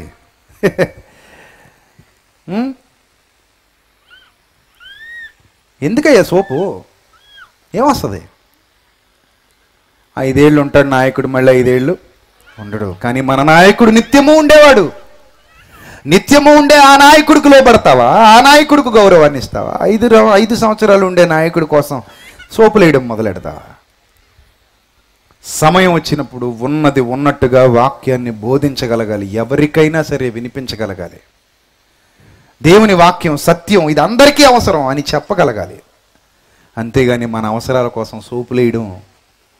60 ఏళ్ళు బాగానే ఉంటాం, సోపేస్తూ బ్రతికితే ఎన్నాళ్ళు బాగుంటాం? 60 ఏళ్ళు బాగుంటాం. యుగ యుగాలు ఏడుస్తాం. గుర్తుపెట్టుకోండి, నీ డబ్బు, నీ ఆస్తి, నీ వైభవం నువ్వు బతికున్నంత వరకే, నీకున్నవన్నీ నువ్వు బ్రతుకున్నంత వరకే. నువ్వు చచ్చాక 1 రూపాయి కూడా నువ్వు దాచింది నీకు ఉపయోగపడదు.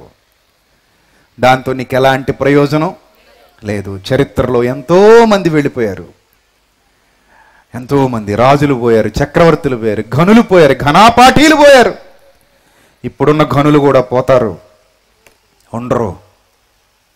భూమి అంటేనే జల్లెళ్ళంటిది. ఊగుతూ ఉంటాయి పెసలు, చూసారా? పెసలు మినుములు చూసారా? ఎప్పుడైనా చూసారా? నాకు చాలా ఇష్టం చిన్నప్పుడు అదంటే. చేలో నుంచి రాగానే పెసలు మినుములు ఎప్పుడు చెల్లిస్తారని అంట కూర్చునేవాడిని. ఎందుకంటే నాకు ఇష్టం. పెద్ద జల్లెడ, అందులో పోస్తూ ఉంటే పట్టుకుని అటొక్కడు ఇటొక్కడు ఊపుతూ ఉంటే కాళ్ళ మీద పెసలు మినువులు పడుతూ భలే ఉంటుంది అది. అది చూస్తే మనం పాఠం నేర్చుకోవచ్చు. పోయబడిన పెసలు ఊగినంతకాలం ఊగుతాయి. టైం అయిపోయినప్పుడు చిన్న కన్నం ఉంటుంది, దానికి సెట్ అయిపోద్ది. ఒక్కసారి అందులో సెట్ అయిపోయింది అనుకోండి, కిందకి పోద్ది, మళ్ళీ కనబడదు. బస్తాలోకి వెళ్ళిపోద్ది, మూట కట్టేస్తారు, లోపల పడేస్తారు. అర్థమైందా? మన జీవితం కూడా అంతే. పెసలు జల్లెళ్ళు పెసలు ఊగినట్టు, మినుములు జల్లెళ్ళు మినుములు ఊగినట్టు ఒకరా సాంబా అని ఊగుతాం అంతే. ఊగినంతకాలం ఊగుతాం. ఎప్పుడో మన కన్నం రెడీ అయిపోద్ది, మన పెట్టెలో దిగిపోతాం. ఇంక మళ్ళీ కనబడతావా? కనబడం. గొప్ప గొప్పలు దిగిపోతారు, హీరోలు దిగిపోతారు, శూరులు దిగిపోతారు, వీరులు దిగిపోతారు, ధీరులు దిగిపోతారు, నాయకులు దిగిపోతారు, వ్యాపారవేత్తలు దిగిపోతారు, రాజులు దిగిపోతారు, మంత్రులు దిగిపోతారు. అందరూ పెసలు లాంటి వాళ్ళే, జల్లెళ్ళు పెసలు లాంటి వాళ్ళు. ఒకడు కొంచెం లావుగా ఉంటాడు, ఒకడు కొంచెం సన్నగా ఉంటాడు, ఒకడు కొంచెం పెద్దగా ఉంటాడు, ఒకడు కొంచెం చిన్నగా ఉంటాడు. ఊగినంతకాలం ఊగుతారు, దిగిపోతారు. వాళ్ళని మెప్పించడానికి మనం చచ్చిపోతాం ఇంక భూమి మీద ఉన్నంతకాలం. అయ్యగారికి దండం పెట్టు, గంగిరెద్దుని తీసుకొస్తుంటారు. అప్పుడేం చూసారా? వాళ్ళని ఏమంటారు? తీసుకొచ్చేవాళ్ళని గంగిరెద్దులోళ్ళు అంటారు. ఈ గంగిరెద్దులోళ్ళు అప్పుడప్పుడు ఆ గంగిరెద్దుకి బాగా బట్టలు అవి వేసి, దాని మీద పూసలు వేసి, మంచి మంచి గుడ్లు కప్పి ఎర్రగా మెరిసిపోతుంటుంది గంగిరెద్దు.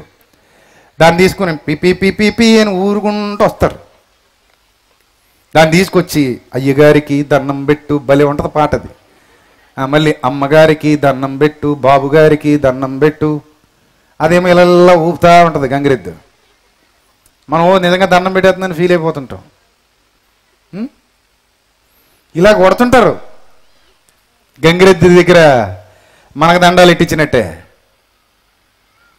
అదే నిజంగా అయ్యగారని తెలిసేదానికి ఈడేదో కొంచెం గట్టిపడేస్తున్నాడు కాబట్టి ఇలా ఊపితే మళ్ళీ కుడితెడతాడని ఊగుతుంది అంతే. అది అలా ఊగు ఇంటికి పోతే పడుకుంటుంది. మనం అనుకుంటా అయ్యి బాబు నాకు గంగిరెద్దు దండం పెట్టేసింది, నేను నిజంగా చాలా పెద్ద ఎద్దును అనుకుంటాడు వీడు. ఎంత పెద్ద ఆసామీని కాకపోతే నాకు దండం పెద్దది అనుకుంటాడు. ఏముండదు. ఫేలిక్స్ అయితే ఎవడికి లెక్క?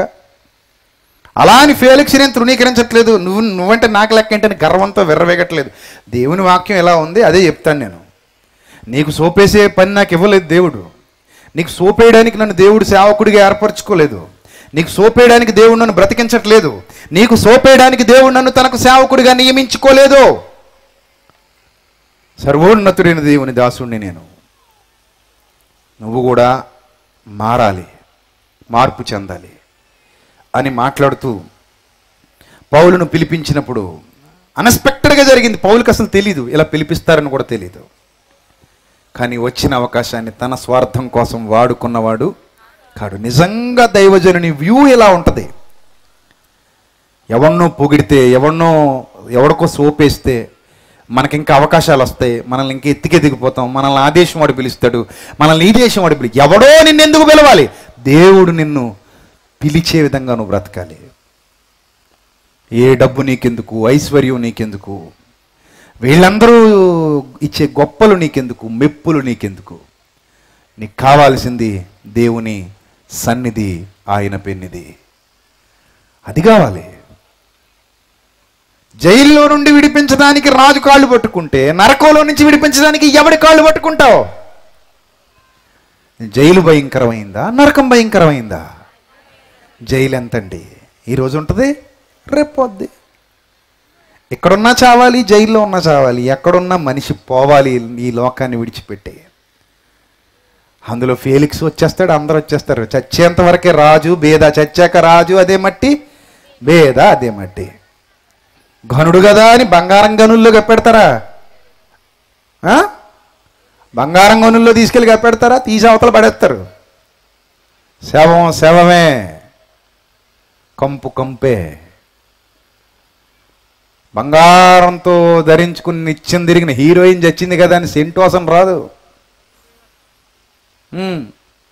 అతిలోక సుందర చచ్చిన కంపు కంపే. అర్థమవుతుందా? ఆమదాల వల్ల సుందర చచ్చిన కంపు కంపే. ఎవరు చచ్చినా కంపు కామన్. కాబట్టి ఫేలిక్స్ అయితే ఏంటి, పౌలు అయితే ఏంటి, ఇద్దరు శరీరాలు మట్టిలోకి పోయేవే. అప్పుడు మాట్లాడుతున్నాడు చూడండి. రాబో విమర్శను గురించి ప్రసంగించుచుండగా, కరెక్ట్గా చెప్పాడండి. రాబో విమర్శ. అసలు అది ఎందుకు ఎత్తుకున్నాడు తెలుసా? పౌలు అక్కడ తెలివైనోడు.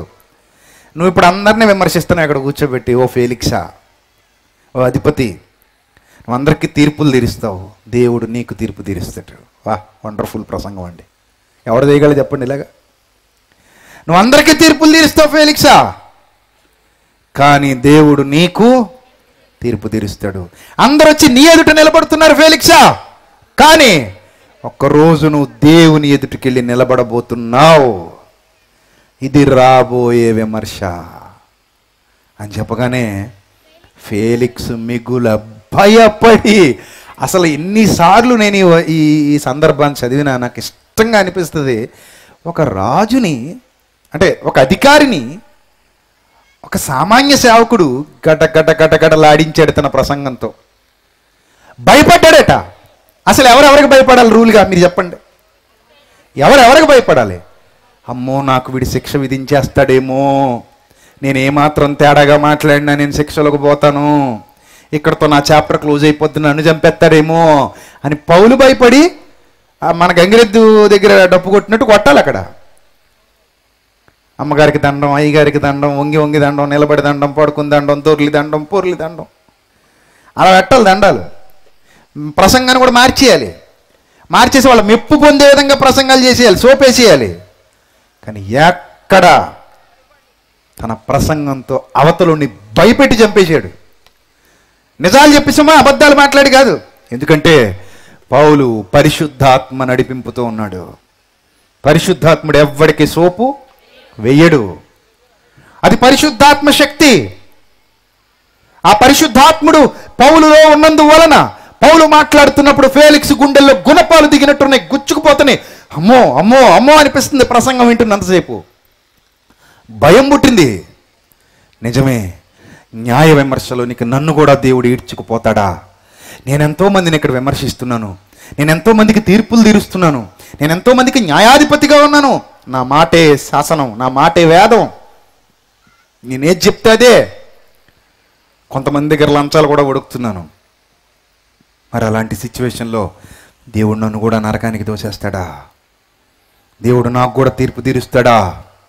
దేవుడు నాకు కూడా తీర్పు తీరుస్తాడా అని ఆలోచించేంతగా, ఒక భయానికి గురయ్యేంతగా ఒక చక్కటి ప్రసంగం చేశాడు.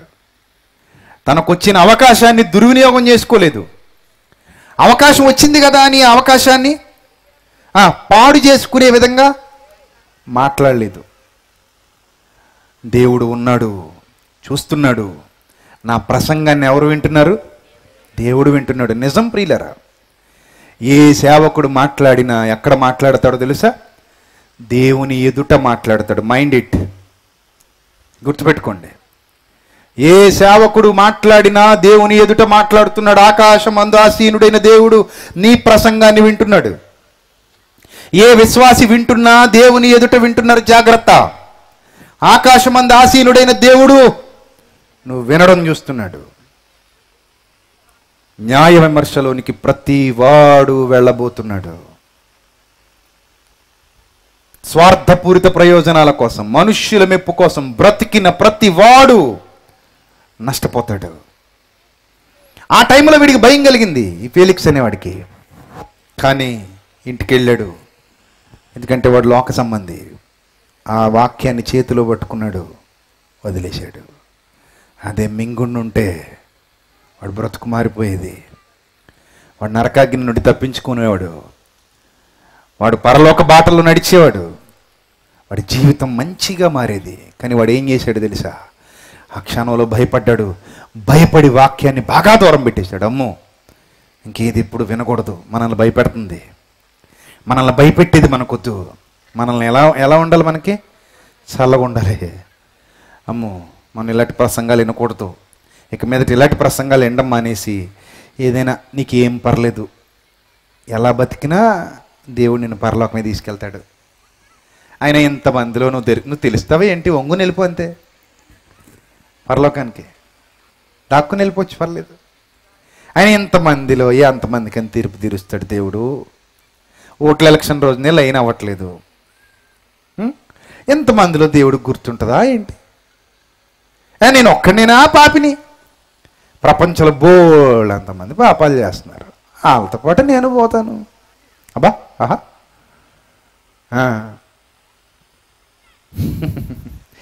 ఎంత చిన్నగా అంచనా వేస్తున్నారండి దేవుణ్ణి.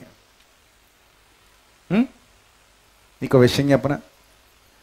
9 నెలల పాటు నీకు డిజైన్ చేసి ఈ లోకానికి పంపించాడు. నువ్వు తెలీదా ఆయనకి?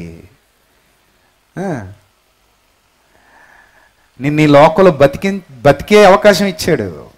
తీర్పు తీర్చడం అన్న కష్టమా ఆయనకి? నిన్ను నరకానికి తోసేయడం అన్న కష్టమా? నీకు మార్కేసి ఆ మార్కుని బట్టి తోసేయడం అన్న కష్టమా? దేవుడు ఏమన్నా నరుడు అనుకున్నారా? కన్ఫ్యూజ్ అయ్యి మర్చిపోవడానికి, ఆయన దగ్గర రష్గా ఉండడానికి. కోట్ల మంది పాపం చేస్తే కోట్ల మందిని నరకానికి తోసేయగలిగే కెపాసిటీ ఉన్నవాడు కాబట్టే పుట్టించుకున్నాడు. అంత రష్గా ఉంటుందంటే పుట్టించాడు. ఎంత రష్గా ఉందో ఎవరేంటో అన్నీ ఆయనకి తెలుసు. నీకు ఒక షాకింగ్ న్యూస్ చెప్పమంటావా? నువ్వు ఆశ్చర్యపోతావు. ఇంకప్పుడు ఇంకెలాంటి చెత్త ఆలోచనలు రావు. అవేంటో తెలుసా? మీ తల వెంట్రుకలన్నీ, అదే పెద్ద షాకింగ్ న్యూస్. నువ్వు ఎప్పుడైనా లెక్కించావా? ఈ ప్రపంచంలో ఎవడైనా ఉన్నాడో పోనీ లెక్కించినాడు? చిక్కు తీసుకున్నప్పుడు కూడా లెక్కించి చావలేవు నువ్వు. ఎన్ని వచ్చాయో? గొట్టొచ్చింది అనుకుంటావు అంతే. ఆ గొట్టలో ఎన్ని ఉన్నాయి చెప్పగలవా? అవ్వదు, అంత టైము లేదు.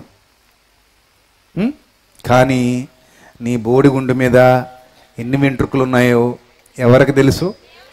దేవునికి తెలుసు. నీ తల వెంట్రుకలన్నీ లెక్కింపబడి, అక్కడే ఆయన కెపాసిటీ ఏంటో అర్థం కావాలి మనకి. ప్రభువా, నా గుంట మీద ఎంట్రుకలే లెక్క పెట్టినోడివి, నా బతుకుని లెక్క పెట్టలేవా? నన్ను తీర్పు తీర్చలేవా? నన్ను ఎక్కడికి పంపాలో అక్కడ పంపలేవా? అక్కడ ఇక్కడ దాక్కుని వెళ్ళిపోవడానికి ఇదేమైనా నీ కన్నులకు కనబడనిదా, మరుగైనదా? నేను ఎంత ప్రభువా, నేను ఏంటి ప్రభువా, నాకు ఇలాంటి పిచ్చి ఆలోచనలు వస్తున్నాయి అని అనుకోడు ఎవడో కూడా. ఇన్ని కోట్ల మంది ప్రజలు పాపం చేస్తున్నారు కదా, అందులో మనం ఒకళ్ళం కదా, మనం ఏమైనా దేవుడికి కనబడతామా ఏంటి? మన దశలే పల్లెటూరు, మనల్ని ఎవరు పట్టించుకుంటారు? దేవుడికి మనం కనబడతామా ఏంటి అని మనం అనుకుంటాం. పిచ్చి ఆలోచనలు ఇవన్నీ. సాతాను తెలివిగా మీకు చూపేస్తున్నాడు. ఏం పర్లేదు, మీరేం దొరకరు దేవుడికి, ఏం పర్లేదు, దొరికిపోతామండి. దాచటం మన వల్ల కాదు. తల వెంట్రుకలే లెక్కింపబడ్డాయి అన్నప్పుడు జీవితం ఇంకెంత బాగా లెక్కించబడుద్ది. నిన్నెందుకు వదిలేస్తాడు? పుట్టించుకున్నాడంటేనే రిజిస్టర్ అయిపోయావు. పుట్టించుకున్నాడంటేనే నువ్వు ఆల్రెడీ ఏమైపోయావు? రిజిస్టర్ అయిపోయావు. ప్రభుత్వాలకు ఉన్నంత తెలివి దేవుడికి ఉండదా? ప్రభుత్వాలు అందరికీ ఆధార్ కార్డులు ఇచ్చి అందరికీ నెంబర్లు ఇచ్చేసినాయి. ఫోన్ తీసుకుంటే నీ ఫోన్ నెంబర్ నీదే, మళ్ళీ ఇద్దరికి ఒకే ఫోన్ నెంబర్ ఎక్కడ ఇవ్వడు. నీ ఫోన్ నెంబర్ నీకే ఉంటుంది, ఇంకెవ్వడికి ఆ ఫోన్ నెంబర్ ఉండడానికి వీలు లేదు. చూసా, మనుషులకే ఇన్ని తెలివితేటలుంటే దేవుడికి ఇంకెన్ని ఉండాలయ్యా? ఏంటి పిచ్చి ఆలోచనలు పక్కన పెట్టాయి. ఇప్పుడు అలా ఆలోచించకే. తీర్పు అంటే తీర్పే, చావగానే అమలైపోద్ది. ఇంకా మనోళ్ళు మోసుకుని వెళ్తా ఉంటారు. అక్కడ నువ్వు వెళ్ళాల్సిన చోటకి వెళ్ళిపోతావు. ఇంకా నేను మట్టిలో కూడా పెట్టరు, నువ్వు వెళ్ళాల్సిన చోటకి వెళ్ళిపోతావు. ఒకరోజు ఒక పనికిమాలోడు చచ్చిపోతే జనం తీసుకెళ్తే అయ్యగారు అక్కడ నిలబడి జనం కోసం, లేకపోతే వీళ్ళు ఒప్పుకోరు కదా, ప్రభువా ఈ ఆత్మను పరలోకానికి చేర్చుకో అంటున్నాడు. ఆల్రెడీ ఆడు ఎక్కడ పోవాలో పోయాడు నాయన, ఇంక నువ్వు చేర్చుకో అని చెప్తే ఆయన ఏం చేర్చుకోడు. నువ్వు మిన్నకుంటే ఇంకా నువ్వేం చేస్తావంటే ఇంక ప్రార్థన, ప్రభువా ఈడు ఎలాగో పోయాడు, ఈ వెనకనోళ్ళు అయినా జాగ్రత్త పడిలాగా సహాయం చేయి తండ్రి అని ప్రార్థించి ఇంటికి వచ్చాయి. అంతేగాని ప్రభువా ఈ నీతిమంతుడిని పరలోకానికి చేర్చుకొని మనసులో మాత్రం ఈ నీతిమంతుడి ప్రభువా అని అనుకోకు. అది నిన్ను నువ్వు మోసం చేసుకున్నట్టు అవుతుంది. అర్థమవుతుందా? కాబట్టి దేవుడు మనుష్యుల వైపు ఎంత నిశితమైన పరిశీలన కలిగి చూస్తున్నాడో మనకు అర్థమైతే, పౌలు ఏ విధంగా అయితే దేవుని యందు భయభక్తులు కలిగి ఉన్నాడో మనం కూడా అలాగే భయభక్తులు కలిగి ఉంటాం. అప్పుడు ఈ ఫేలిక్స్ మిగుల భయపడి ఇప్పటికి వెళ్ళిపో, ఇక్కడ ఉండదు బాబు, నువ్వు వెళ్ళిపో అంటున్నాడు. వెళ్ళిపో, ఇప్పటికి వెళ్ళిపో, నాకు సమయమైన నిన్ను పిలువనంపింతునని చెప్పిన తర్వాత పౌలు వలన తనకు ద్రవ్యము దొరుకునని ఆశించి మాటిమాటికి అతన్ని పిలిపించి అతనితో సంభాషణ చేయుచున్న, ఏమనిస్తావా? నిన్ను వదిలేస్తాను, ఏమనిస్తావా? ఏమైనా చేయి దడుపుతావా? నీ దగ్గర ఏమైనా ఉందా ఫుల్గా క్యాష్? ఏమైనా పెడతావా? ఏమైనా పెడితే నేను వదిలేస్తా. చూసారా, ఈడు ఆశా నిగ్రహం గురించి విని మళ్ళీ డబ్బులు ఆశపడ్డాడంటే ఈడు ఎంత దరిద్రుడు చూడండి. ఫేలిక్స్ అనేవాడు అసలు ప్రసంగించిందే దేని గురించి? ఆశా నిగ్రహం గురించి. అలాంటి ప్రసంగం విన్న తర్వాత కూడా ఏమడుగుతున్నాడంటే ఫోన్లు పిలిపించి డబ్బులు అడుగుతుంది. దాసే ఉంటావు ఎక్కడో చోట, పట్రా చూద్దాం, నీకు అనుకూలంగా తీర్పు తీరుస్తాను అని పిలిపించి సంభాషణ చేస్తున్నాడు. 2 సంవత్సరాలు జరిగిందండి ఇలాగా. 2 సంవత్సరాలు. ఎక్కడుందో పౌలు గారి దగ్గర ఏముందో డబ్బు ఇచ్చేయడానికి. 2 సంవత్సరములైన తర్వాత ఫేలిక్స్కు ప్రతిగా పోర్కియు ఫేస్తూ వచ్చాను. అప్పుడు ఫేలిక్సు, ఇంకితని వల్ల మనకు పని అవదు, యూదుల చేత మంచివాడనిపించుకొనవలనని కోరి పౌలును జైల్లోనే విడిచిపెట్టిపోయాడు. పౌలుకు ముందే తెలుసు, వీడికి సోపేస్తే నేను దేవుని ఉగ్రతకు పాత్రునవుతాను. అదే వీడికి వాక్యం ఖండితంగా చెబితే దేవుడు నన్ను మెచ్చుకుంటాడు. నాకు మనుషుల మెప్పొద్దు, దేవుని మెప్పు కావాలి. నేను మనుషుల మెప్పు కొరకు బ్రతకట్లేదు, దేవుని మెప్పు కొరకు బ్రతుకుతున్నాను. నన్ను చూసేవాడు నాకు నిజమైన న్యాయాధిపతి, నాకు నిజమైన తీర్పరి నా పరలోకపు తండ్రి తప్ప మనుష్యులు కాదు. నేను బ్రతికేది ఇంకొద్ది కాలం మాత్రమే, ఇంకో 30 ఏళ్ళు ఉండొచ్చు, 40 ఏళ్ళు ఉండొచ్చు, లేకపోతే ఈరోజు రేపట్లోనే పోవచ్చు, ఏమో నా జీవితానికి అసలు గ్యారంటీ లేదు. ఇలాంటి చిన్న జీవితంలో మనుషుల మెప్పు కోసం నేను బ్రతకటం కరెక్ట్ కాదు. దేవుడు ఉన్నాడు, నన్ను చూస్తున్నాడు, నా ప్రతి అడుగు గమనిస్తున్నాడు. జీవ మార్గమును మరణ మార్గమును నా ఎదుటే ఉంచాడు. మేలు కీడులను వివేచించమని నన్ను ఆజ్ఞాపించాడు. ఆకాశానికి ఎక్కిపోయినా అక్కడ ఉన్నాడు, పాతాళంలో దాక్కున్నా అక్కడ ఉండగలడు. కనుక ఆయనకు లోబడి జీవించడమే ప్రధానమైనది తప్ప, ఆయనకు అనుకూలంగా బ్రతకడమే ప్రధానమైనది తప్ప, నాకు నచ్చినట్టుగా జీవించటం న్యాయమైనది కాదు. పౌలు శాశ్వతమైన జీవితానికి అర్హత పొందుకుని పోయాడు. ఈ ఫేలిక్సు ఎంతకాలం బతికాడో అంతకాలం ఎంజాయ్ చేస్తూ, డబ్బులతో తొలతూగుతూ, అధికారం అల్పకాలం ఉండే అధికారంతో తొలతూగుతూ హాయిగా బతికి తెచ్చాడు. చావగానే వాడు వెళ్ళాల్సిన చోటికి వెళ్ళిపోయాడు. చూసారా, చరిత్ర చదువుకుంటున్నాం. ఈ లేఖనాల అధ్యయన సదస్సులో, సత్యవాక్య పరిశీలన సదస్సులో ఒక చరిత్ర మనం తెలుసుకున్నాం. ఆ చరిత్ర ఏంటంటే, కొంతకాలం బాధింపబడినవాడు దేవునికి లోబడి బాధింపబడ్డాడు, యుగయుగాల ఆనందానికి అర్హత సంపాదించుకుని వెళ్ళిపోయాడు. కొంతకాలం సుఖపడినవాడు లోకానికి లొంగిపోయి సుఖపడ్డాడు, మరణానంతరం యుగయుగాల బాధకు వెళ్ళిపోయాడు. గుర్తుపెట్టుకోండి నా ప్రియ సోదరి సోదరులారా, మీ జీవితం చాలా అల్పమైనది. ఇలా కన్ను మూస్తే ఈ ప్రపంచం మిమ్మల్ని మర్చిపోతుంది, కానీ కొత్త చరిత్ర మీకు మొదలవుతుంది. ఇక్కడ ముగిసిపోతుంది ఒక చరిత్ర, అక్కడ ప్రారంభమవుతుంది మరో చరిత్ర. దీని మీద దృష్టి పెట్టి మీ జీవితాన్ని పాడు చేసుకుంటే, మనుషుల మెప్పు కోసం మీ జీవితాన్ని నాశనం చేసుకుంటే, మళ్ళీ కావాలన్నా మీకు అలాంటి జీవితం రాకపోవచ్చు. ఒక్కసారి అవకాశం కోల్పోయావా, మళ్ళీ నీ చేతిలోనికి అవకాశం రాదు. కాబట్టి జాగ్రత్త, చాలా జాగ్రత్త. ఎప్పటికప్పుడు దేవుణ్ణి సంతోషపెట్టి జీవితాన్ని జీవిస్తున్నానా లేదా అనే ఒక్క విషయం మీద ఫుల్ కాన్సన్ట్రేషన్ చేయాలి. లేదు మనుషుల్ని సంతోషపెట్టడానికి బాగా బ్రతుకుతాను అనుకుంటే పోతావు, అల్పమైన జీవితంలో ఉన్నావు. Be careful. తలలు వంచండి, ప్రార్థన చేసుకుందాం. క్రీస్తునందు మమ్మల్ని అధికముగా ప్రేమించిన మా కన్న తండ్రి, సర్వకృపానిధియగు మా దేవ, విలువైన మీ జ్ఞాన సంగతులు వినటానికి మీరు మాకందరికీ సహాయం చేశారు తండ్రి. ప్రభువా, మండుతున్న జ్వాలల వంటి ప్రకాశవంతమైన మాటలు మాకు అందించారు. ఇవి మా అందరి హృదయాల్లో ఫలించాలి, మేము సత్యము నెరగాలి, మా జీవితాలని మీ కొరకు ఉన్నతంగా సమర్పించుకోవాలి. నేర్చుకున్నటువంటి మీ పిల్లలు ఏ విధంగా జీవించాలో గ్రహించిన వారే మీకు అనుకూలమైన బ్రతుకు బ్రతకడానికి సహాయం చేయండి. మీరు చూస్తున్నారు తండ్రి, మీరు చూస్తున్నారు ప్రభువా. మీ చూపులను దాటి మేము ఎక్కడికి పోలేము. మమ్మల్ని కాపాడండి. కరుణా సంపన్నుడా, మీ మార్గమందే మమ్మల్ని నడిపించండి. రాత్రికి దురుసుమరులో జరగబోయే 2వ రోజు సభను కూడా మీరు ఘనంగా జరిపించండి.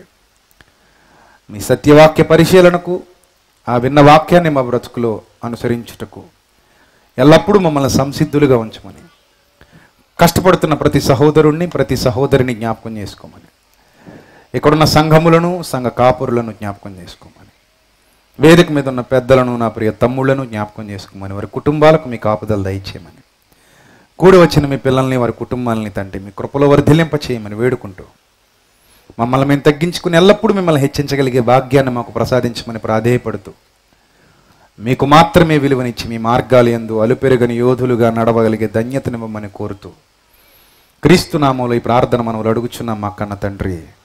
ఆమెన్. అందరికీ వందనాలు. May God bless you all.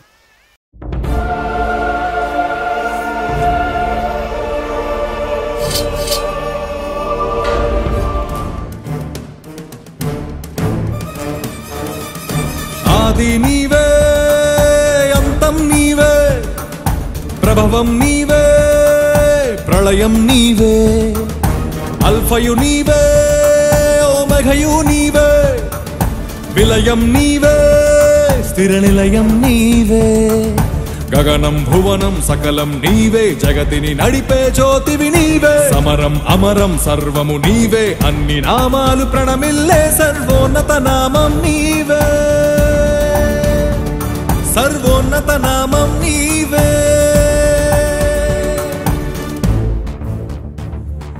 సర్వలోక న్యాయాధిపతి, సర్వలోక న్యాయాధిపతి, సర్వలోక న్యాయాధిపతి, సర్వలోక న్యాయాధిపతి, సర్వలోక న్యాయాధిపతి వాకిట నిలిచియున్నాడు, జనములందరికి ఫలమిచ్చుటకు తీర్పు తీర్చబోతున్నాడు. సర్వలోక న్యాయాధిపతి వాకిట నిలిచియున్నాడు, జనములందరికి ఫలమిచ్చుటకు తీర్పు తీర్చబోతున్నాడు. వేల దూతలతో బూరధ్వనులతో మేఘమండలము పైన యూదా గోత్రపు కదమ సింహముతో కదలి వస్తుంది సేన. క్రీస్తు న్యాయపీఠం ఎదుట ప్రత్యక్షం కావాలందరూ, క్రీస్తు న్యాయపీఠం ఎదుట ప్రత్యక్షం కావాలందరూ.